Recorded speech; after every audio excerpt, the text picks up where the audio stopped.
What if someone tells you that all change, all movement, all birth, and all death is an illusion? Most of you will, for sure, regard him as being soft in the head. However, such a claim was made by one of the most influential of Western philosophers. Paradoxically, that philosopher is considered the father of both idealism and materialism, which constitute the two major competing schools in Western philosophy. The name of that philosopher is Parmenides. Parmenides was born towards the close of the 6th century BCE in Elea in southern Italy. He was the founder of the Eleatic school of Greek philosophy. Parmenides' philosophy is contained in his poem on nature. Now the question arises, why did Parmenides treat all change and all movement as illusory? Well, in order to answer this question, we need to look at the distinction that Parmenides makes between existence or being and non-existence or not being.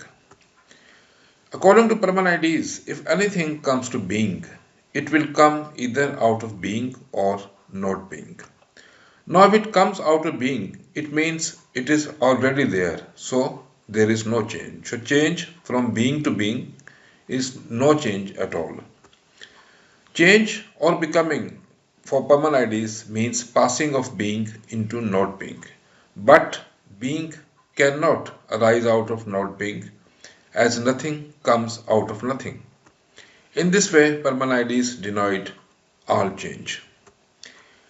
If you are liking this video, please subscribe to my channel Wisdom of Life.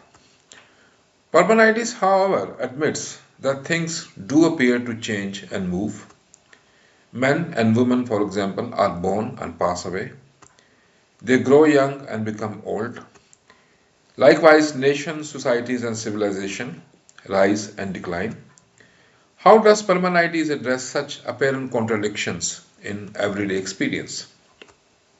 Well, he does so by making a distinction between the way of truth and the way of belief or opinion. According to Parmenides, our senses lead us to the way of belief or opinion, and thus we get the illusion of becoming and movement.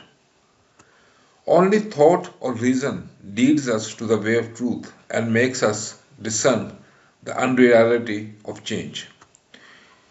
Copplestone, in his book A History of Philosophy, Volume 1, writes that Parmenides was the first to make the crucial distinction between reason and senses, appearance and reality. According to Copplestone, since this distinction is a fundamental tenet of idealism, Parmenides may be regarded as the father of idealism. Parmenides, however, it is important to mention, regarded the being as not mind or spirit, which is a fundamental postulate of idealism, but physical or material. Though temporarily infinite in the sense that it has no beginning or end, being must be finite and determinate spatially. This makes Parmenides the father of materialism in Western philosophy.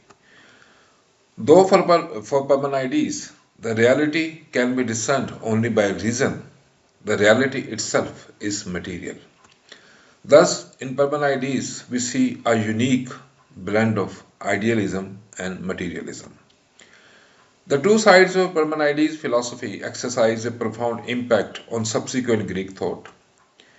For example, uh, regarding the stand of idealism, Plato's theory of form, the view that the unchangeable world of reality which lies behind the world of senses was derived from Parmenides.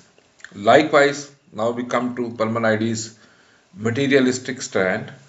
The famous theory of Democritus, which is known as the atomic theory or the first or the earliest atomic theory or theory of indestructibility of matter, was also derived from Parmenides. Empedocles, another ancient Greek philosopher, tried to make Parmenides' theory sound more realistic by claiming that things may arise or pass away, but their fundamental constituents are indestructible.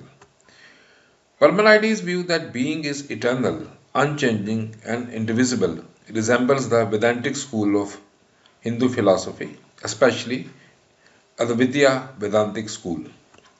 According to Advaita Vedanta, Brahman is the sole reality, while all change and multiplicity is an illusion or Maya. However, while for the Vedantic school, Brahman is spiritual, for Parmenides, being is material, and that is a fundamental distinction between the two. I trust you like this video. Please like, share, and subscribe to my channel Wisdom of Life. Thanks for your time.